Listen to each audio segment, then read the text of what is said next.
Hi, welcome back to our spring framework course. तो आगे बढ़ते हैं हम लोग और आज हम समझेंगे कि ये जो XML फाइल हमने बनाया है एप्लीकेशन कॉन्टेक्स्ट डॉट XML, ये सब में हमने जो ये टैग्स लगाए हैं बीन्स और इसके अंदर ये सब लिखा है, इसको क्यों और ये सब क्या है, ठीक है, वो पढ़ेंगे। मतलब हम जानने वाले हैं आज नेम स्पेसेस के बारे में, ठीक है, नेम स्पेसेस क्या होते हैं, ओके, और उसको समझ करके हम लोग फिर आगे बढ़ेंगे, ठीक है। तो चलिए शुरू करते हैं। देखिए, तो सबसे पहले हम लोग यही से समझते हैं कि भाई ये जो एप्लीकेशन कॉन्टेक्स्ट डॉट XML है, ये कॉन्फ़िगरेशन फाइल है हमारा। तो ये जो पूरा का पूरा कॉन्फ़िगरेशन फाइल है, इसको मैंने XML में कर रखा है क्योंकि मुझे XML कॉन्फ़िगरेशन फाइल के साथ काम करना है, एनोटेशन के साथ नहीं काम कर रहा हूँ मैं, XML कॉन्फ़िगरेशन फाइल के साथ काम कर रहा हूँ। क्यों? हम लोग एनोटेशन भी पढ़ेंगे, हम लोग स्प्रिंग बूट का कॉन्फ़िगरेशन भी पढ़ेंगे, पर अभी हम XML फाइल का कॉन्फ़िगरेशन पढ़ रहे हैं इसलिए क्योंकि जब आप किसी कंपनी में प्रोजेक्ट पर काम करेंगे तो ज़्यादा चांसेस होते हैं कि आपको मेंटेनेंस करने वाले प्रोजेक्ट्स मिलेंगे। ऐसा नहीं कि आपको नया बिल्ड करना है, हमेशा ऐसा नहीं होगा, हो सकता है रेयरली मिले, बट ज़्यादातर मोस्ट ऑफ द केसेस में आपको कंपनीज़ में मेंटेनेंस वाले प्रोजेक्ट मिलते हैं।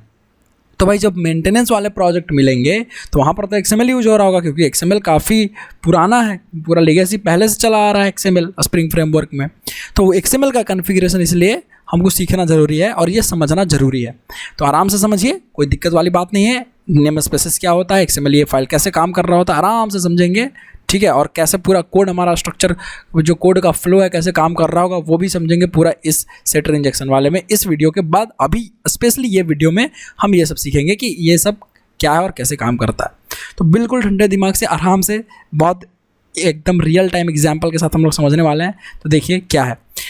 फर्स्ट ऑफ ऑल मेरा फर्स्ट क्वेश्चन ये है कि जो बीन्स हैं ऐसे लिखे हुए हैं और यहाँ पर ये कुछ लिखा हुआ है URL और कुछ यहाँ पर है और कुछ यहाँ पर है, तो हम लोग कैसे ये सब सीखेंगे, देख रहे होंगे, और कैसे ये सब क्या है वो थोड़ा समझते हैं। देखिए, मान लीजिए डायरेक्ट हम लोग एक एग्जाम्पल से स्टार्ट करते हैं।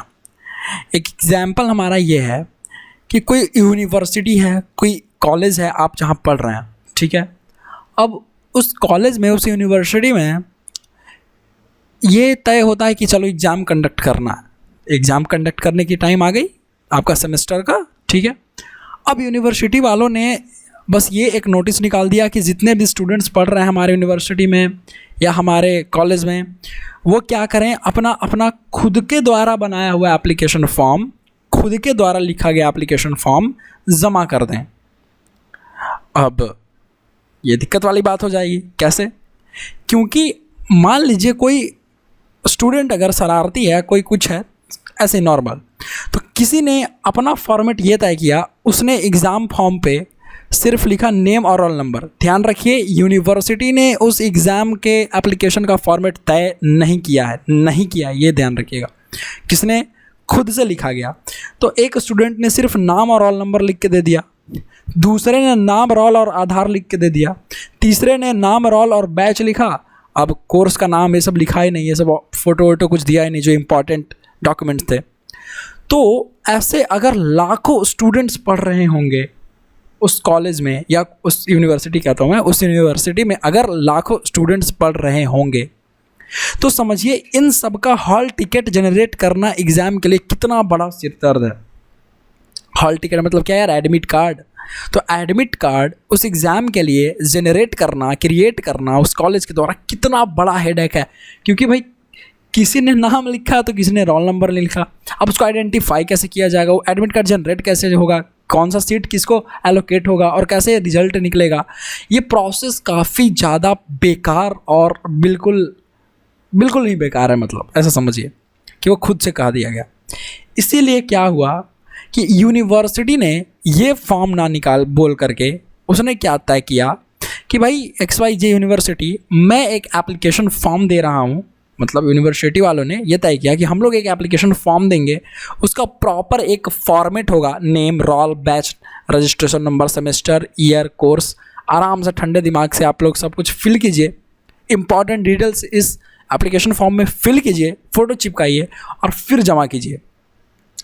अब 1 लाख लोग अगर उस यूनिवर्सिटी में, या 5 लाख लोग पढ़ रहे हैं उस यूनिवर्सिटी में, तो क्या होगा इससे?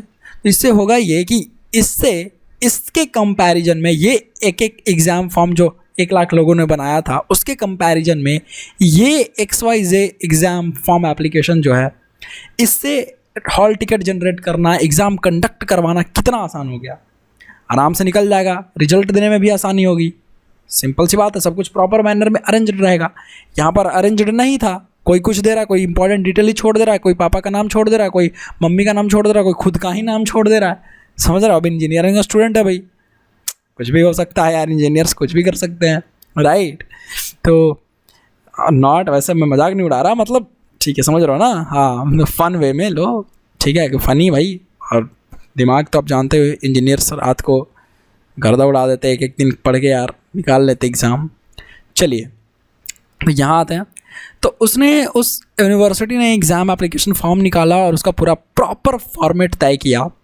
तो ठीक है, इससे सब कुछ करना आसान हो गया। तो एक प्रॉपर मैनर में फॉर्मेट तैयार करना उसका बेस्ट सॉल्यूशन था एग्ज़ाम लेने का, है कि नहीं? बिल्कुल। तो ठीक उसी तरीके से, ठीक है, उसी तरीके से लाखों करोड़ों लोग स्प्रिंग फ्रेमवर्क सीखे होंगे और लाखों करोड़ों डेवलपर्स स्प्रिंग फ्रेमवर्क डेवलप कर रहे होंगे। अब मुझे एक बात बताइए कि अगर वो अपने मन से कॉन्फ़िगरेशन लिखना शुरू कर दिए तो कितना बड़ा सिर दर्द है। फॉर एग्जांपल, एक एग्जांपल लेता हूँ। आप किसी कंपनी में जॉब कर रहे हैं, वहाँ पर आपने स्प्रिंग फ्रेमवर्क पर मस्त काम किया हुआ है। आप 10 दिन नहीं, आप 10 महीने बाद, 1 साल बाद उस कंपनी को छोड़ देते हैं, रिजाइन कर देते हैं। अब मैं, आपका बेटर प्लेसमेंट लग गया, आप उसको रिजाइन कर दे रहे हैं। अब मैं अप्लाई कर रहा हूँ आपकी जगह पर। अब मैं अगर आपकी जगह पर अप्लाई कर रहा हूँ तो मुझे आपका किया हुआ कोड मिलेगा। मैं आपके किए हुए कोड पर, उस प्रोजेक्ट पर मेंटेन करूँगा, अब आगे से काम करूँगा। बिल्कुल काम करूँगा ना, आराम से ठंडे दिमाग से। आप कोड कर रहे थे, आपने रिजाइन कर दिया, अब मैं आपकी जगह आ गया, तो आप जो कोड करोगे वो मुझे समझ में आना चाहिए, तब मैं अच्छे से कोड कर पाऊँगा दोबारा। अगर आपका लिखा गया कोड मुझे समझ में ही नहीं आता है तो मैं क्या करूँगा यार? मेरे को तो प्रॉब्लम होगी ना, फिर से उतना लंबा प्रोसेस में फिर से क्या कोड करूँगा पहले का? नहीं ना, ये तो टाइम टेकिंग हो गया, एफर्ट वाला हो गया। तो हम लोग ऐसा नहीं करेंगे। तो अगर आपको ये खुला छूट होता कि आप कुछ भी कोड करो, कैसा भी कोड करो, कोई स्ट्रक्चर ही नहीं होता, ये कॉन्फ़िगरेशन में कुछ लिखा ही नहीं होता, तो मान लीजिए जो बिन टैग है, आप यहाँ पर लिख देते अपना नाम। लेट्स से आपका नाम है राहुल, आपने लिख दिया राहुल आईडी। अब आपने राहुल लिखा है, आपको पता चल रहा है कि मैं इससे स्प्रिंग का बिन कॉन्फ़िगर कर रहा हूँ। मैं नया एम्प्लॉय आया हूँ आपके जगह पर उस कंपनी में, तो भाई मुझे कैसे पता चलेगा? आपने तो राहुल लिख दिया, आप तो चले गए। तो अगर कहीं आप सोचिए तो कहीं कोई और ऐसा कर रहा होता तो कितनी बड़ी प्रॉब्लम होती है। कॉन्फ़िगरेशन नहीं होता तो फिक्स्ड है ना, होता ना, प्रॉब्लम कितना ज़्यादा होता। अगर ये कॉन्फ़िगरेशन फिक्स्ड नहीं होता है, कॉन्फ़िगरेशन करने का तरीका, तो कितना। और खुद स्प्रिंग कंटेनर के लिए ये समझना, कभी आप राहुल लिखेंगे, कभी आप अमित लिखेंगे, कभी कोई अंकित लिख रहा होगा, कभी कोई कुछ लिखेगा, कभी कोई XYZ लिख के छोड़ देगा, तो स्प्रिंग कंटेनर को क्या क्या समझ में आएगा भाई? वो कैसे समझेगा कि आप उसको स्प्रिंग बीन ऑब्जेक्ट दे रहे हैं, उस क्लास को स्प्रिंग बीन के जैसा ट्रीट करवाना चाह रहे हैं? ये कैसे समझेगा आपका IOC कंटेनर? ये प्रॉब्लम वाली बात है ना। तो इसीलिए स्प्रिंग में ये जो कॉन्फ़िगरेशन आपको मिलता है, जो XML में, यहाँ पर सब कुछ फिक्स्ड है। आपको यहाँ पर बीन लिखना है तो बीन लिखना है, आप इसकी जगह कुछ और नहीं लिख सकते, अदरवाइज आपको मिलेगा एरर। हमने ये लास्ट वीडियो में, लास्ट ट्यूटोरियल में हमने ये कर रखा है, देख रखा है कि यहाँ पर हम लोग ये सब कॉन्फ़िगरेशन कैसे करते हैं, ठीक है, वो अलग बात है। तो ये जो कॉन्फ़िगरेशन आपको इस तरीके से ही करनी है, ये फिक्स्ड है कि भाई यहाँ बिन लिखना है तो लिखना है, फिर आईडी लिखना है, क्लास लिखना है ना, नेम लिखना है, ऐसे एट्रीब्यूट इसका फिक्स्ड है। ये सब कुछ फिक्स्ड है, एक प्रॉपर अरेंजमेंट किया हुआ है आपके कॉन्फ़िगरेशन के लिए, ताकि ना आपको दिक्कत हो, ना किसी दूसरे डेवलपर को दिक्कत हो, ना किसी तीसरे प्रोग्रामर को दिक्कत हो, ना आपका स्प्रिंग फ्रेमवर्क को ये समझने में दिक्कत हो कि आपने जो ये डेट लाया है, ये जो डेट क्लास यूज कर रहे हैं उसको डिपेंडेंट क्लास के जैसा यूज करना चाहते हैं, इसको आप टारगेट क्लास के जैसा यूज करना चाहते हैं। तो इससे ये बड़ी प्रॉब्लम थी ना, बहुत बड़ी प्रॉब्लम सॉल्व हो रही है। किससे? इस XML के कॉन्फ़िगरेशन में लिखेगा जो पूरा का पूरा बनाया हुआ स्ट्रक्चर है उससे, कि हाँ बीन्स के अंदर ये बीन टैग यूज होगा, ये प्रॉपर्टी टैग जो है यही बीन के अंदर यूज होगा, इसके बाहर नहीं। तो कौन सा टैग किसके अंदर यूज हो रहा है, किसके अंडर में यूज हो रहा है, ये सब कुछ फिक्स्ड है। Everything is fixed, everything is structured, everything is arranged, right ना। तो ये जो XML में आप लिख रहे होते हैं इसको बोलते हैं schema definition. XML schema definition. पहले होता था DTD, document type definition. DTD थोड़ा आउटडेटेड हो गया है, अब ज़्यादा यूज नहीं होता है, अब यूज होता है XML स्कीमा डेफिनेशन, XSD। समझ रहे हैं। तो ये जो है पूरा का पूरा क्या है, हम लोग लोड कर रहे होते हैं। ये जो बीन टैग आप यूज कर रहे हैं, आप कहाँ से यूज करेंगे, कैसे पता चलेगा कि कौन सा टैग और कहाँ पे है और कैसे यूज करना है। क्योंकि XML में टैग तो कोई ना कोई तो लिखा होगा ना, राइट ना, किसी ने तो ये लिखा होगा ये सब टैग्स, तब जाके आप यूज कर रहे हैं। क्योंकि HTML में प्री डिफाइंड जैसा नहीं है, वहाँ पे आपको बनाना पड़ता है। अगर आप अपना एप्लीकेशन बना रहे हैं, अपना प्रोग्रामिंग लैंग्वेज बना रहे हैं, अपना फ्रेमवर्क बना रहे हैं, तो आप वहाँ पर कॉन्फ़िगरेशन के लिए खुद का टैग लिखेंगे। तो जावा स्प्रिंग वालों ने यहाँ पर बीन लिख दिया, नॉट जावा, स्प्रिंग वालों ने यहाँ पर बीन लिखा, तो भाई बीन का मतलब क्या, स्प्रिंग बीन कॉन्फ़िगर करेंगे। प्रॉपर्टी लिखा तो मतलब क्या, प्रॉपर्टी के साथ हम जो कंस्ट्रक्टर इंजेक्शन उस प्रॉपर्टी में हम लोग ये सब रेफरेंस एट्रीब्यूट यूज करके वहाँ पर उसका ऑब्जेक्ट डाल रहे होंगे, राइट। तो ये सब फिक्स्ड है, ये सब पूरा का पूरा, ये पूरा डेफिनेशन फिक्स्ड है कि आपको इस टैग के अंडर में ये टैग यूज करना है, इस टैग के साथ ये वाला एट्रीब्यूट यूज करना है, और ये टैग का लोकेशन डालना पड़ेगा कि ये टैग आप एक्सेस करना चाहते हैं तो कहाँ से एक्सेस करेंगे। तो वो जहाँ से आप एक्सेस करेंगे उसको बोलते हैं XSD, XML स्कीमा डेफिनेशंस। और उन XML स्कीमा डेफिनेशंस को आपको अपने XML फाइल में क्या करना पड़ेगा, इंपोर्ट करना पड़ेगा, तब जाके आप यूज कर सकते हैं। जैसे कोई क्लास अगर किसी पैकेज के अंदर है, कोई क्लास अगर किसी पैकेज के अंदर है, उस क्लास को आपको यूज करने के लिए उसको इंपोर्ट करना पड़ता है। इंपोर्ट java.util.scanner, इंपोर्ट java.util.date, है ना। तो वो जो इंपोर्ट करते हैं क्यों, ताकि आप उस क्लास को एक्सेस कर सकें, यूज कर सकें। तो ठीक उसी तरीके से ये जो XSD रूल्स हैं या XSD हैं, जो रूल्स बनाते हैं XSD XML स्कीमा डेफिनेशंस, वो जो टैग्स देते हैं आपको और रूल्स बनाते हैं कि इसके अंदर ये यूज होगा टैग्स, ये सब, और इस टैग के साथ ये प्रॉपर्टी यूज होगा, ये सब जो रूल्स बना रहे होंगे, और ये सब कहाँ से यूज करेंगे, तो उसको एक्सेस करने के लिए, ये सब रूल्स को एक्सेस करने के लिए, ये टैग को एक्सेस करने के लिए अपने इस कॉन्फ़िगरेशन फाइल में, एप्लीकेशन context.xml कॉन्फ़िगरेशन फाइल में, या कोई भी x.xml कोई भी कॉन्फ़िगरेशन फाइल में आप जो यूज करेंगे, वहाँ पर उस रूल को इंपोर्ट करना होगा, उस टैग को निचोड़ करके ले आना पड़ेगा पकड़ करके, भाई चलो मेरे पास तुम, मैं इस फाइल में यूज करना चाहता हूँ, राइट ना। अगर मैं यहाँ पर अंकित लिख दूंगा तो ये गलत हो जाएगा ना, ये रन कैसे होगा, देखना आप, ये रन ही नहीं होगा, ये लिख देगा, एरर देगा आपको एक, ठीक है। ये देखिए दे दिया आपको एरर, है ना, कि XML बिन फैक्ट्री स्टोर एक्सेप्शन, कि भाई इसको नहीं समझ में आ रहा होगा कि भाई क्या लिख दिए हो तुम। अब जैसे ही आप ये अंकित हटाओगे और ये रन करोगे प्रोजेक्ट, तो आपका प्रोजेक्ट रन हो जाएगा। तो कुछ भी ऐसे लिखने से काम तो नहीं करेगा, राइट। तो आपको बहुत ही ध्यान से ये बात समझनी है, समझ गए। तो ये ज़रूरी है, इसलिए ज़रूरी है ताकि आप यूज कर सको, अच्छे से कोड कर सको, और आपके मतलब अगर कोई आपकी जगह पर आए या आप कोई कोड कर रहे हो तो उस प्रोजेक्ट को कोई देखे तो उसको ये समझ में आना चाहिए कि हाँ आपने जो कॉन्फ़िगरेशन किया है क्या किया है। तो ये सब रूल्स ये सब इसलिए फिक्स्ड है, कुछ भी लिख दोगे तो कैसे काम चलेगा, कैसे स्प्रिंग कंटेनर समझेगा कि इसको स्प्रिंग बीन ट्रीट करना है, राइट। तो इसको, इस क्लास को, डेट क्लास को आपको डिपेंडेंट क्लास ट्रीट करना था, इस मैसेज जनरेटर क्लास को आपको टारगेट क्लास ट्रीट करना था, ऐसे टारगेट क्लास जैसा ट्रीट करवाना था स्प्रिंग कंटेनर से। तो आपने यहाँ दिया बीन, आपने इसमें प्रॉपर्टी यूज किया, फिर आपने उसमें नेम एट्रीब्यूट यूज किया इस प्रॉपर्टी टैग के साथ। तो ये सब रूल्स हैं ना, रूल्स हैं। अगर इसको आप बाहर लिख दोगे तो थोड़ी ये रन करेगा, अगर आप मैंने इसको कट करके यहाँ पेस्ट कर दिया तो थोड़ी ये रन कर जाएगा, देखो तो ज़रा, ये रन नहीं करेगा। तो ये सब रूल्स हैं, और ये रूल कौन लाता है आपके XML में, ये सब रूल कौन लाया, देखिए यहाँ पे चला गया ना, ये एरर आ रहा है ना, राइट। तो यहाँ पर नहीं होगा, यहाँ पर अगर आप सेव करते हैं तभी रन करेगा। तो ये रूल है कि ये टैग के अंदर सिर्फ यही सब टैग्स यूज हो सकते हैं और इस टैग के साथ ये सब जो है एट्रीब्यूट्स यूज हो सकते हैं।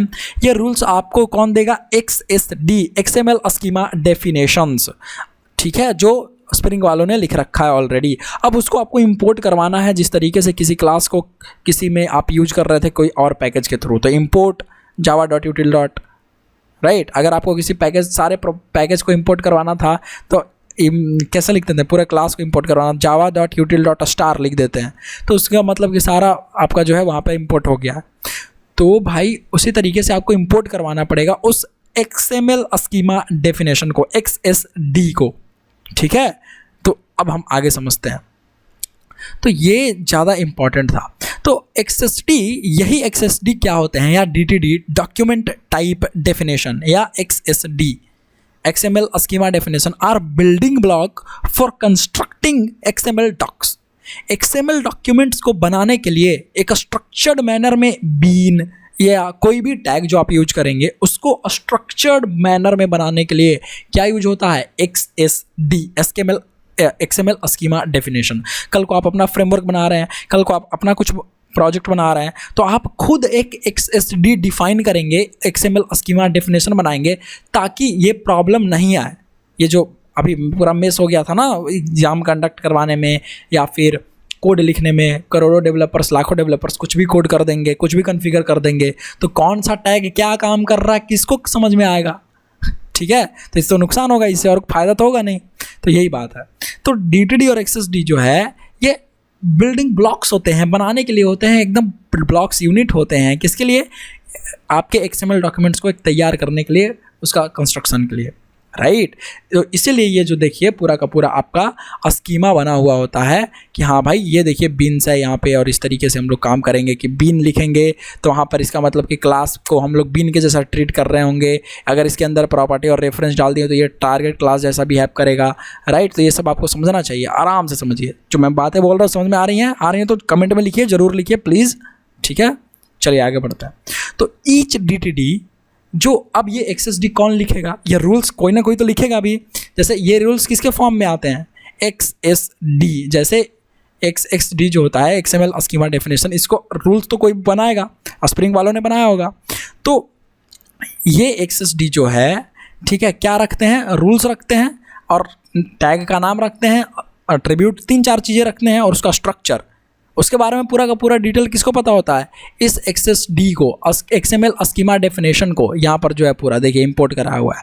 तो इसका सब कुछ पता है इसको कि भाई हाँ बीन अगर यूज हो रहा है तो ऐसे ही होगा, अगर प्रॉपर्टी हो रहा है तो इसके अंदर होगा, अगर प्रॉपर्टी के साथ नेम यूज होगा, रेफरेंस का एट्रीब्यूट यूज होगा, बीन के साथ ID का एट्रीब्यूट यूज होगा, क्लास का एट्रीब्यूट यूज होगा, ऐसे इस तरीके से, मतलब bean ID attribute, class attribute, name, ref, किसके साथ कैसे आपका एट्रीब्यूट यूज हो रहा है, ये सब रूल्स, ये सब डेफिनेशंस, टैग का नाम कि कौन सा टैग क्या काम करेगा, कौन रखता है? XSD। जैसे एक पैकेज में ढेरों क्लासेस होते हैं, ठीक उसी तरीके से ढेर क्लासेस, इनम्स, इंटरफेसेस, ठीक है, एनोटेशंस हो सकते हैं एक पैकेज में। तो ठीक इसी तरीके से इस XSD फाइल्स में क्या लिखे गए होते हैं? टैग का नाम आपका दिया हुआ है, टैग का डेफिनेशन दिया हुआ है, और उस टैग के साथ कौन से एट्रीब्यूट काम करेंगे वो सब लिखा गया है, उसका डेफिनेशन है। और क्या है कि कौन सा टैग किसके अंदर काम कर रहा है, किसके ऊपर काम कर रहा है, और कैसे स्ट्रक्चर इसका रहेगा, वो सब रूल्स और गाइडलाइंस वहाँ पर लिखा हुआ है। कहाँ? XSD फाइल्स में, ठीक है। तो आपको उस फाइल को इंपोर्ट करवाना होगा, तब ना आप उसके हिसाब से एक्ट कीजिएगा, राइट। ये वाली बात है। इसको चेक वही करेगा, XML स्कीमा डेफिनेशन ही चेक करेगा, हाँ भाई सब कुछ सही है, हाँ सब कुछ सही है, ठीक है। तो आगे बढ़ते हैं।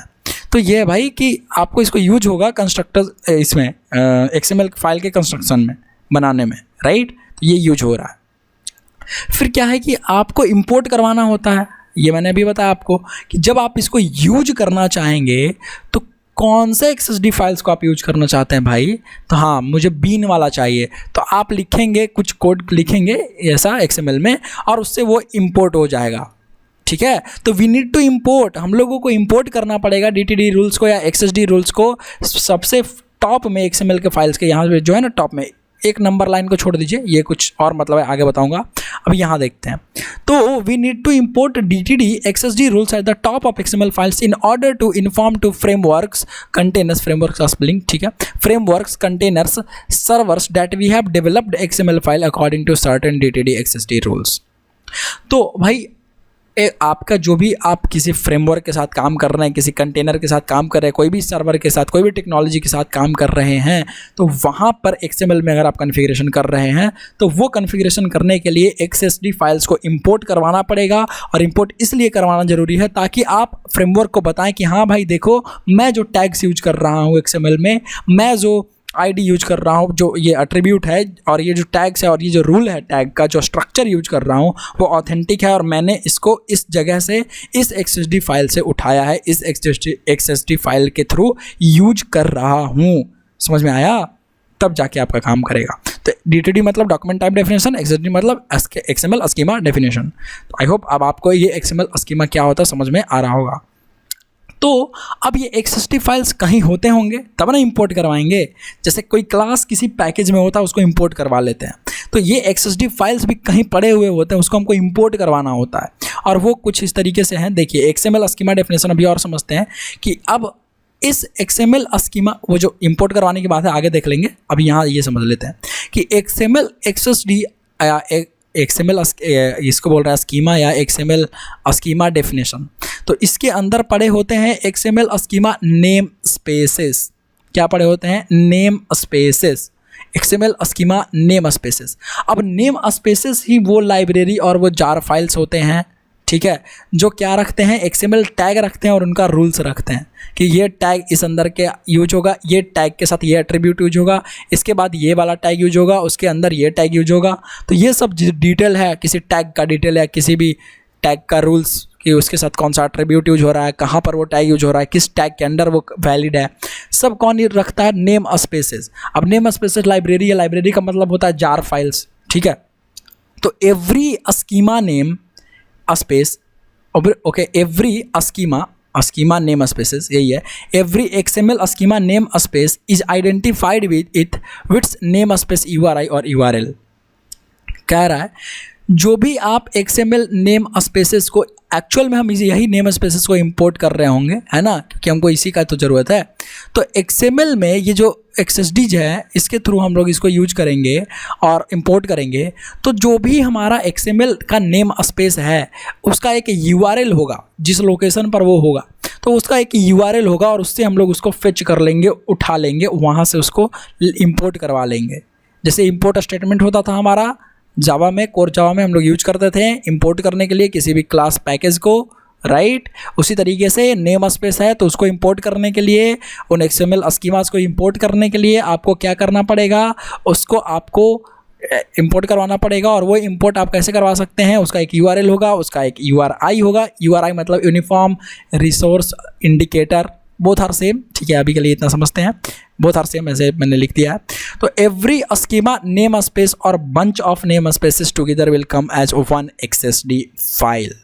अब देखिए ये जो नेम स्पेस है, हर स्कीमा का मतलब जो होता है नेम स्पेस हो रहा होता है, ठीक है, उसको यूज करने के लिए। तो एवरी स्कीमा नेम स्पेस और बंच ऑफ नेम स्पेसेस, एक XSD फाइल में, एक XSD फाइल ऐसा फाइल है जहाँ पर ढेर सारा नेम स्पेस है। वहाँ पर क्या है? उस नेम स्पेस में क्या है? वो ढेरों, सैकड़ों या ढेरों टैग्स रखा हुआ है और उन टैग से रिलेटेड रूल रखा हुआ है। ये रूल यहाँ पे लगेगा, इस टैग का इसके नीचे यूज होना चाहिए, इस टैग के साथ ये एट्रीब्यूट होना चाहिए। तो ये सब रूल्स हो गया, सेट ऑफ रूल्स हो गया, और वो टैग्स हो गया कहाँ पे है? नेम स्पेसेस में। और ये नेम स्पेसेस जो होते हैं, ठीक है, ढेर सारे भी हो सकते हैं और सिर्फ सिंगल भी हो सकता है। जैसे एक पैकेज में ढेर सारे क्लासेस भी हो सकते हैं और सिंगल क्लास भी हो सकता है। तो ठीक उसी तरीके से एक XSD फाइल में क्या होता है? ढेर सारे नेम स्पेस होते हैं और ढेर सारे नेम स्पेसेस के साथ सिंगल भी हो सकता है। एवरी स्कीमा नेम स्पेस और bunch of name spaces together come will as one XSD file. तो एक XSD फाइल में होगा, ठीक है। तो the Spring framework supplied multiple predefined XML schema name spaces. Spring framework क्या है, ऐसे बहुत सारे XML नेम स्पेसेस को प्रोवाइड करता है और हमको इसको इंपोर्ट करना पड़ता है and must be imported in Spring bean configuration file. और हमको इसको इंपोर्ट करना पड़ता है कहाँ, अपने स्प्रिंग के बीन कॉन्फ़िगरेशन फाइल में। किसके थ्रू, उस URL के थ्रू, उस XML के URL के थ्रू, नेम स्पेस के URL के थ्रू। समझ रहे हैं ना, उसके थ्रू हम लोग कहाँ इंपोर्ट करेंगे, XML बिन कॉन्फ़िगरेशन फाइल में। कैसे भाई, उन नेम स्पेसेस का यूज करके, उनके URL का यूज करके।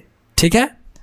The Spring framework supplied multiple predefined XML, अरे सेम चीज़ लिखा हुआ है क्या, दे मस्ट बी इम्पोर्टेड इन, यार वही लिखा हुआ है, सेम लाइन दोबारा लिख गया, चलो ठीक है कोई बात नहीं, समझ गए। तो ये इतना ज़रूरी है XML नेम स्पेसेस के बारे में जानने के लिए, राइट। कैसे, अब देखिए एक एग्जाम्पल देखते हैं हम लोग। ये देखिए नेम स्पेस है बीन्स। बीन्स एक नेम स्पेस है, तो ये नेम स्पेस क्या रखेगा, ये रखेगा कुछ टैग्स, अपने से रिलेटेड कुछ टैग्स और उसके साथ सेट ऑफ रूल्स। उन टैग्स के साथ जो जो रूल है और क्या क्या स्ट्रक्चर है और कौन से टैग के अंदर कौन सा टैग, अनदर टैग यूज होगा और कौन सा उसके साथ अट्रीब्यूट यूज होगा, ये सब कौन रख रहा है, नेम स्पेसेस। ये डिटेल्स इतना रख रहा है। और ये नेम स्पेसेस कहाँ पाया जाएगा, ये नेम स्पेसेस पाए जाएंगे एक XSD फाइल्स में। तो ये देखिए, इस नेम स्पेस को इंपोर्ट करने के लिए अपने स्प्रिंग बीन कॉन्फ़िगरेशन फाइल में क्यों हम लोग इंपोर्ट करेंगे बीन्स को, ताकि हम बीन टैग यूज कर सकें। ये जो बीन टैग है, यहाँ पर जो बीन टैग है, हम लोग ऐसे ही नहीं यूज कर पा रहे हैं, इससे रिलेटेड कोई ना कोई लिखा है स्प्रिंग वालों ने। और वो जो लिखा है बीन टैग्स, ये सब बीन्स नाम के नेम स्पेस में पाया जाएगा। और बीन्स नाम के नेम स्पेस में क्या क्या पाया जाएगा, ये टैग का नाम और भी टैग्स जो हम लोग अभी यूज नहीं किए हैं, और भी टैग्स पाए जाएंगे। और जो प्रॉपर्टी है ये टैग पाया जाएगा। इसके अंदर जो एट्रीब्यूट है, पूरा का पूरा रूल्स गाइडलाइंस लिखा हुआ है, पूरा का पूरा रूल्स इंटरनली सब कुछ लिखा हुआ है। इसके बाद ये वैलिड है, अदरवाइज ये इसको आप ऊपर कर दो, ये तो वैलिड नहीं है।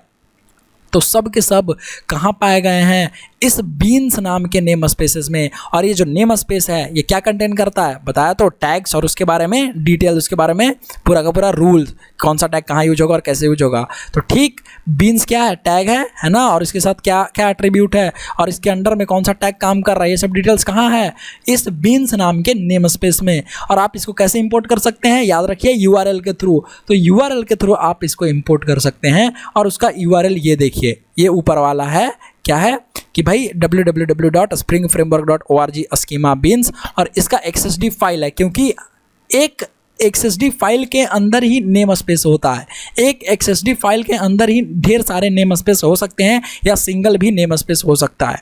तो XSD फाइल है आपका springbeans.xsd, ठीक है। तो इस नेम स्पेस को आपको इंपोर्ट करना होगा इस तरीके से लिख के, और उसका फाइल भी आपको इंपोर्ट करवाना पड़ेगा अपने XML में, समझ गए।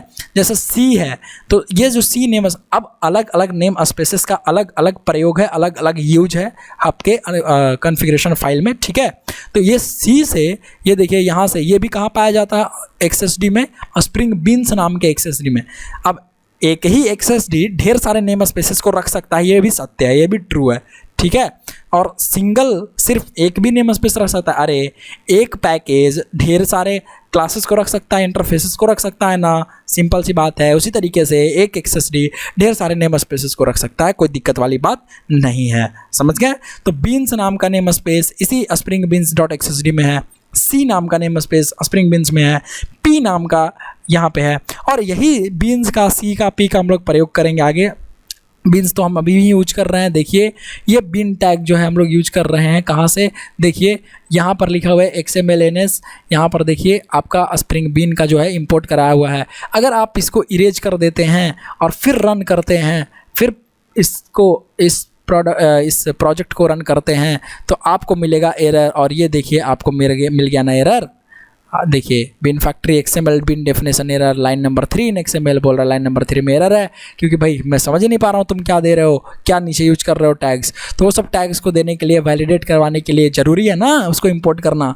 अगर कोई क्लास को आप यूज कर रहे हैं जो किसी और पैकेज से आ रहा है, कोर जावा में सिंपल समझिए किसी थर्ड पैकेज से आ रहा है, और आपने उस पैकेज को इंपोर्ट नहीं करवाया है, तो कैसे काम होगा। उस क्लास को आपने इंपोर्ट नहीं करवाया है तो काम होगा नहीं होगा, कम आपको एरर मिलेगा ना, बिल्कुल मिलेगा।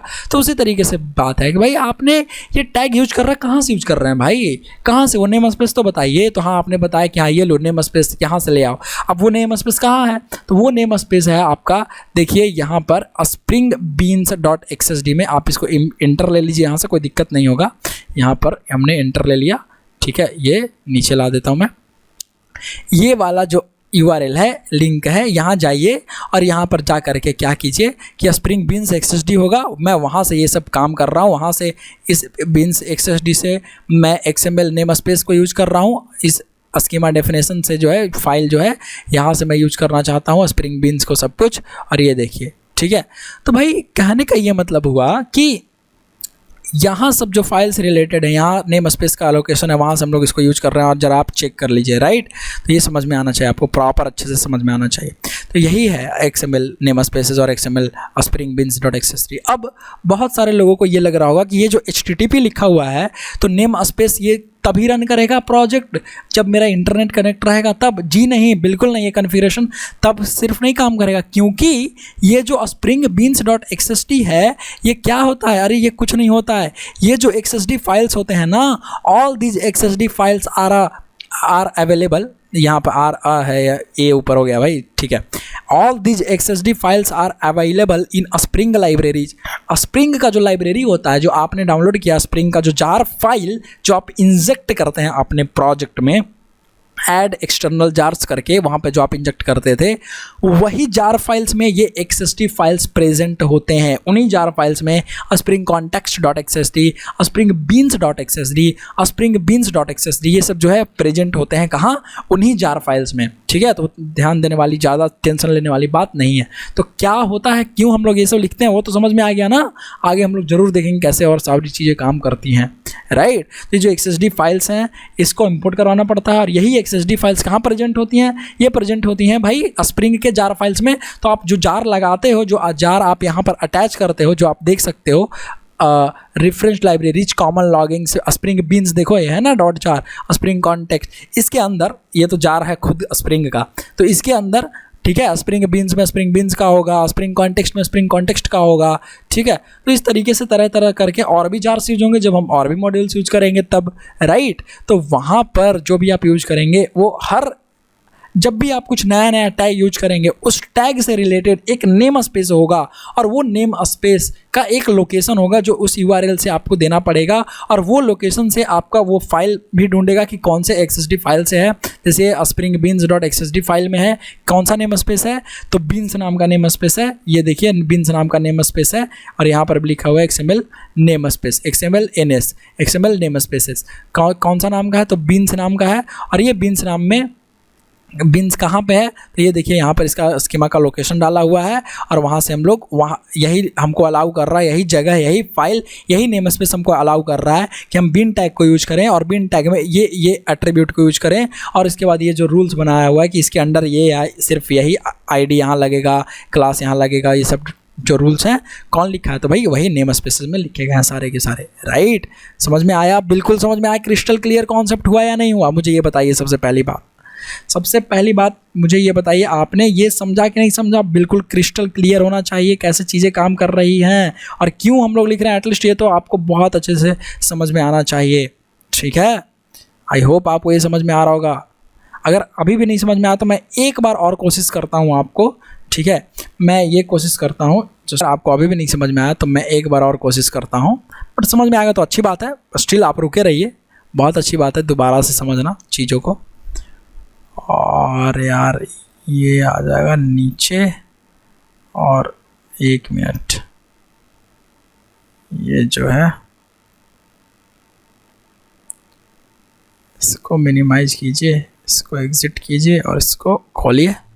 चलिए, तो देखिए जैसे अभी आजकल क्या चल रहा है भाई, कोरोना का टाइम चल रहा था, ठीक है। अभी भी थोड़ा सा मतलब चल ही रहा है या ना चल रहा है, अब क्या ही मैं बोलूँ, चलो छोड़ो, ठीक है। तो मान लीजिए कोरोना में सेंट्रल गवर्नमेंट ने सारे के सारे स्टेट्स को बोला, सेंट्रल गवर्नमेंट ने सारे के सारे स्टेट्स को बोला कि भाई आपके स्टेट में जो हॉस्पिटल्स हैं, जो कोरोना का इलाज कर रहे हैं, जो कोरोना वाले पेशेंट्स को रख रहे हैं, एक काम कीजिए, ज़रा मुझे उनका लिस्ट चाहिए, मैं उनके बारे में डेटा तैयार कर रहा हूँ, ठीक है। तो आप जो डिटेल देंगे अपने हॉस्पिटल से रिलेटेड, अपने अपने जो भी आपका क्या बोलते हैं यार, जो भी आपका हॉस्पिटल है उससे रिलेटेड जो आप डिटेल्स देंगे उसको आप XML फाइल में दीजिए, ठीक है। कहाँ दीजिए? XML फाइल में। अब बात ये है कि हमारे जो कंट्री है उसमें क्या है यार, बहुत सारे स्टेट्स हैं, 29। तो होगा क्या, मान लीजिए कि एक है बढ़िया सा, मतलब इस तरीके से उसने बनाया कि भाई बिहार वालों ने ऐसा बना दिया, बिहार corona.ts, ठीक है, corona.xml उसने ऐसे बना दिया। अब मान लीजिए थोड़ा सा बिहार वालों को हिंदी ज़्यादा पसंद है, तो उनने लिखा कोरोना अस्पताल, ठीक है, ऐसे करके। अब ये टैग्स यूज कर रहे हैं। अब इस टैग में अस्पताल नेम ऐसे लिख रहे हैं। अब मान लीजिए PMCH, ठीक है, उनने लिखा, अब ये बंद भी करेंगे, अस्पताल नेम, चलिए ये बंद हो गया। अब उसके बाद उनने लिखा बेड साइज जो भी है, कि भाई ऐसा लिख दिया इस बार बेड साइज, और लिख दिया 1000, ठीक है, बेड साइज। और भी डिटेल्स था, हाँ यहाँ पे लिख दिया, मान लीजिए अस्पताल में मैं एक और मैं लिखता हूँ कैसे, ये हो गया अस्पताल, इस टैग के अंदर ये लोग लिखते हैं ऐसे करके। आराम से देखिए XML ऐसे बन रहा होगा, है ना। यहाँ पर ये एक और टैग खोल दीजिए जो पता रखेगा अस्पताल से रिलेटेड चीज़ों को। चलिए एक और टैग यहाँ पे इन्होंने यूज किया। अब देखिए यहाँ पर हमारा यूज हो रहा है, ठीक। अब अगेन और भी हैं, हाँ भाई और भी अस्पताल हैं, तो और अस्पताल के बारे में लिखिए अस्पताल, ठीक है। इनने लिखा भाई अस्पताल डैश नेम, ठीक है, और इसमें इन्होंने नेम का प्रॉपर्टी लिख दिया। यहीं पे मैं लिख देता हूँ, उतना दूर क्यों जाना, यहाँ पे लिख देता हूँ पटना एम्स, ठीक है, जो पटना का एम्स है वो। अस्पताल डैश नेम को कर दीजिए क्लोज। चलिए उन्होंने, बिहार गवर्नमेंट ने ये रिकॉर्ड ऐसे तैयार किया। यहाँ पर आपने क्या लिखा, फिर से बेड साइज या बेड कैपेसिटी, बेड साइज जो भी रखिए, यहाँ पे लिख दीजिए 1200, ठीक है, बेड साइज। चलिए और यहाँ पर, और बेड साइज में वो चौड़ाई लंबाई मत समझना ना मेरे भाई, बेड साइज मतलब समझ रहे हो ना, बेड की कितनी कैपेसिटी है, कैपेसिटी भी लिख सकते हो, मैं बस समझाने के लिए बता रहा हूँ इसलिए मैं लिख दे रहा हूँ, ठीक है। यहाँ पर अस्पताल बंद हो गया और यहाँ पर कोरोना भी बंद हो गया। लीजिए, तो ये तो बिहार वालों ने लिखा है ना, ये XML किसकी थी, ये बिहार गवर्नमेंट की थी। इस तरीके से ये XML फाइल जो था वो बिहार कोरोना के लिए था, राइट। अब समझिए इसी चीज़ को, ऐसे 29 स्टेट्स हैं, तो 29 स्टेट्स ने अलग अलग बनाना स्टार्ट कर दिया। अब थोड़ा लखनऊ तरफ, दिल्ली तरफ गए, उनको पसंद है थोड़ा इंग्लिश, तो उनने चलो एक तो ये बनाया, ठीक है कोई बात नहीं, कोरोना। उनने नाम दिया हॉस्पिटल, ठीक है, उन्होंने एक नाम दिया हॉस्पिटल। अब इस टैग के अंदर उन्होंने दिया हॉस्पिटल नेम डैश नेम, ठीक है, और ये किसका है ये मैं लिख के बता देता हूँ, हॉस्पिटल नेम। अब उन्होंने दिया एम्स, ठीक है, दिल्ली एम्स, यहाँ पर मैं लिख देता हूँ दिल्ली एम्स, और यहाँ पर और कुछ भी लिख दो यार, दिल्ली, रांची, दिल्ली एम्स। तो हॉस्पिटल नेम हो गया हॉस्पिटल डैश नेम, ये क्लोज हुआ। उन्होंने और थोड़ा बनाया यहाँ पे, और ये मैं लिख दे रहा हूँ दिल्ली corona.xml, ठीक है। लीजिए अब उन्होंने यहाँ से बनाया, और यहाँ पे क्या बनाया, हॉस्पिटल हो गया हमारा, हॉस्पिटल का नेम हमने बनाया, उन्होंने बनाया पेशेंट कैपेसिटी, उन्होंने बनाया 5000, ठीक है, पेशेंट कैपेसिटी। और यहाँ पे कर दिया हॉस्पिटल को भी वो लोगों ने क्लोज, यहाँ किया हॉस्पिटल। ठीक इसी तरीके से और बनाया है ना हॉस्पिटल वगैरह, जो भी हॉस्पिटल था, एक दो और हॉस्पिटल का डिटेल दिया, और उसका भी हमने यहाँ से डिटेल जो है चेंज कर देता हूँ बस। ये जो डिटेल्स है, नाम तो वैल्यू तो चेंज हो जाएगा ना कोई भी, लेट्स से मैं और क्या नाम दूँ यार, कुछ भी नाम सोच लो किसी हॉस्पिटल का, तो Delhi institute of medical science, पता नहीं कोई भी है, अब है या नहीं है मुझे नहीं पता, ऐसे मैं लिख देता हूँ DINMS, Delhi institute of DIMS, Delhi institute of medical science, ठीक है, DIMS, ओके। अब यहाँ पर जो है लेट्स से 2000 कैपेसिटी है, ठीक। तो ये सब डिटेल्स किसको दिया गया, सेंट्रल गवर्नमेंट को, ठीक है। ये सब डिटेल्स वो अपना डेटा तैयार कर रहे थे, कौन, सेंट्रल गवर्नमेंट ने, तो उन्होंने वो रिलीज़ किया कि भाई ऐसा ऐसा काम करके दो मुझे, मेरे को, ठीक है, मुझे देखना है कि भाई क्या देश में चल रहा है। तो वो लोगों ने जब दिया इसको, कोरोना भी बंद कर दिया। तो अब जब 29 स्टेट्स ऐसा देंगे और पूरे के पूरे जो यूनियन टेरिटरीज है वो सब सारे लोग ऐसा देंगे, तो सब कोई अपने अपने तरीके से देगा। अब सोचिए कि वो जो सेंट्रल गवर्नमेंट के पास जो एप्लीकेशन है, जो सॉफ्टवेयर है, जो प्रोजेक्ट है बनाया हुआ है, क्या वो कैपेबल इतना है कि ये सारे के सारे अलग अलग तरह के XML को पढ़ सके और उसको डेटा तैयार कर सके? समझ रहे हैं ना, ये अलग अलग XML हुआ ना, यहाँ पर अलग यूज हो रहा है, यहाँ पर अलग टैग यूज हो रहा है, तो डेवलपर्स तो पागल हो जाएंगे उस प्रोजेक्ट से रिलेटेड, वो जो कोरोना का डेटा तैयार कर रहे होंगे उससे रिलेटेड। तो भाई ये कॉम्प्लेक्सिटी है ना, यहाँ पर ऐसा थोड़ी आपको प्रोजेक्ट बनाना है। तो उन्होंने क्या कहा कि लुक एट दैट यार, खुद से नहीं बनाना है, ये जो तुम XML में लिखोगे वो फॉर्मेट खुद से नहीं देना है, वो फॉर्मेट मैं दूंगा, ठीक है, वो फॉर्मेट क्या दूंगा, मैं दूंगा, समझ गए। तो उन्होंने आपको एक फॉर्मेट दिया कि भाई जो मेरा फॉर्मेट है, आपको इसका जो सॉल्यूशन क्या निकला कि सेंट्रल गवर्नमेंट कीप्स corona.xst, उन्होंने एक XML स्कीमा डेफिनेशन दे दिया और बोला कि एक काम करो, तुम इस XML स्कीमा डेफिनेशन को अपने XML में पहले इंपोर्ट कर लाओ, ठीक है, XML में अपने XML में पहले तुम लोग इंपोर्ट कर लाओ, और इंपोर्ट करने के बाद तुम वही यूज करो जो मैं कहूँगा, ठीक है। तो उसने कहा कि भाई ठीक है, एक काम करो, corona.xsd नाम से जो मैंने दिया है आपको, इसमें एक नेम स्पेस है, इसके अंदर एक नेम स्पेस है, जो नेम स्पेस वो वाला यूज करो आप, जो मन सो मत यूज करो प्लीज़, ठीक है। तो इसके अंदर जो नेम स्पेस है, लेट से मैं यहाँ लिखता हूँ, लिखने की कोशिश कर रहा हूँ कि भाई इसके अंदर एक कोरोना नाम का क्या है, नेम स्पेस है। जैसे बीन्स नाम का नेम स्पेस था, तो कोरोना नाम का नेम स्पेस था, जो क्या रखेगा, जो टैग्स रखेगा, ढेर सारे टैग्स रखेगा, और उस टैग से रिलेटेड इन्फॉर्मेशन रखेगा कि कहाँ उसको किस तरीके से यूज करना है और कौन सा एट्रीब्यूट कैसे यूज करना है, पूरा का पूरा प्रॉपर स्ट्रक्चर, ये सब डिटेल कौन रख रहा है, ये कोरोना नाम का क्या, नेम स्पेस, ठीक है। यहाँ पे मैं लिख देता हूँ नेम स्पेस। अब ये नेम स्पेस, ठीक है, और ये नेम स्पेस जो है वो कोरोना नाम का है।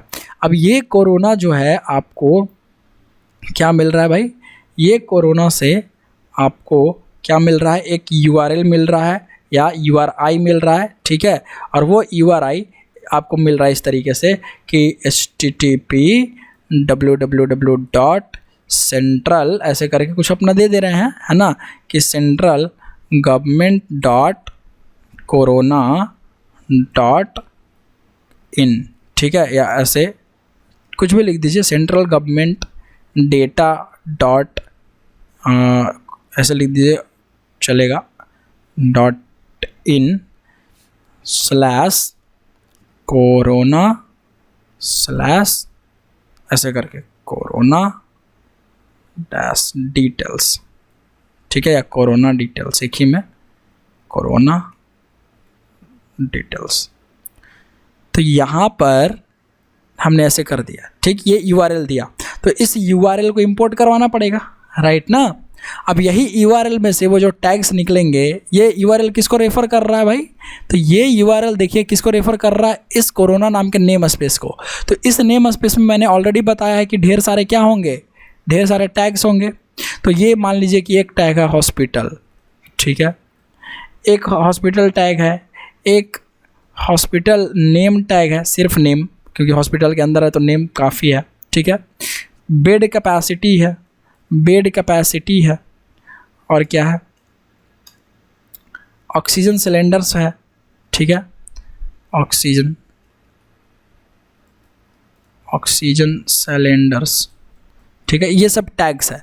अब इन टैग्स को यूज करके एंड etc, अब इन टैग्स को यूज करके जब एक XML फाइल बनाया जाएगा, तो मुझे एक बात बताइए, इसको वो लोग इंपोर्ट करेंगे पहले, है ना, जैसे इसको इंपोर्ट करेंगे, इसको इस पूरे के पूरे नेम स्पेस को कैसे इंपोर्ट करेंगे, इस पूरे नेम स्पेस को, तो वो इंपोर्ट करेंगे इस URL के थ्रू और वो XSD फाइल्स के थ्रू, ठीक है। तो ये URL डालेंगे तो वो XSD फाइल आ जाएगा, और XSD फाइल आएगा, उसमें नेम स्पेस आएगा, और उसके बाद ये टैग्स को प्रॉपर तरीके से यूज कर पाएंगे। तो अब सारा का सारा स्टेट जो है, यही सब मिल करके, यही सब सिर्फ और सिर्फ यही इतना टैग्स मिल करके क्या जनरेट करेगा, डेटा जनरेट करेगा। तो अब वो जो प्रोजेक्ट है सेंट्रल गवर्नमेंट के पास, वो जो सॉफ्टवेयर पड़ा हुआ है, उससे डेटा निकालना कितना आसान हो गया, समझ रहे हैं, कितना आसान हो गया, एम आई राइट और नॉट। समझ में आ रही चीज़ें कैसे काम कर रही होती हैं। तो इसलिए ये सब ज़रूरी है ना, ये जो टैग्स है और ये सब है, तो यहाँ पर इसीलिए ये सब टैग्स बनाया गया भाई। यहाँ पर नहीं रहेगा तो हर कोई भी कैसे भी यूज कर लेगा। तो यहाँ पे आप समझिए कि ये जो सेंट्रल गवर्नमेंट है, ये कैसे एक्ट कर रहा है, स्प्रिंग फ्रेमवर्क के जैसा। यहाँ पर स्प्रिंग फ्रेमवर्क को आप रेफरेंस ले सकते हैं सेंट्रल गवर्नमेंट का। अब नेम स्पेस जो कोरोना है, और ये जो नेम स्पेस कोरोना है, ये आपका बीन हो गया। ये जो बीन टैग आप यूज कर रहे हैं, जो बीन्स यूज कर रहे हैं, ये सब हो गया, ठीक है, बीन्स XSD। अब बीन से XSD फाइल कहाँ रहेगा, corona.xsd कहाँ है, तो corona.xsd को आप ये मान सकते हैं कि beans.xsd जो है, स्प्रिंग beans.xsd, इसमें नेम स्पेस है, जो नेम स्पेस का नाम बीन्स है। तो नेम स्पेस है भाई इस XSD में, इसको मैं ब्लैक कर देता हूँ, ये भी हमारा इसी का पार्ट है, इसलिए ये XSD में क्या है, इस XSD में नेम स्पेस है कोरोना नाम का, इस XSD में नेम स्पेस है बीन्स नाम का। तो हम बीन्स टैग यूज कर पा रहे हैं, बीन टैग यूज कर पा रहे हैं, उससे रिलेटेड प्रॉपर्टीज़ को एंजॉय कर पा रहे हैं, राइट। तो वही चीज़ है। तो ये जो कोरोना नाम का जो नेम स्पेस है, वो बीन्स को रिप्रेजेंट कर रहा है। जो URL है, ये देखिए, ये URL आपका रिप्रेजेंट कर पा रहा है, ठीक है, इसलिए हम लोग ये लिख रहे हैं, ठीक है। अब इसके अंदर जो भी टैग्स है, जो इस URL के वजह से इंपोर्ट हो पा रहे हैं, उस नेम स्पेस में जो भी हैं, उनको हम यूज कर ले रहे हैं। तो ये टैग्स जो हैं, ये सब देखिए, ये सब टैग्स हैं। उस तरीके से आप रेफरेंस में समझ सकते हैं। तो आई होप अब नेम स्पेस वगैरह आपको अच्छे से समझ में आ गया होगा। अब दूसरी बात, आप ये कोड करेंगे कैसे, क्या आपको याद रखना है? नहीं, नॉट रिकमेंडेड एट ऑल। आपको याद रखने की ज़रूरत नहीं है। Please focus. आपको ये कोड नहीं करना है एज इट इज़। आपको कैसा लिखना है, आपको जाना है आपने जहाँ पे स्प्रिंग डाउनलोड किया है वहाँ पर।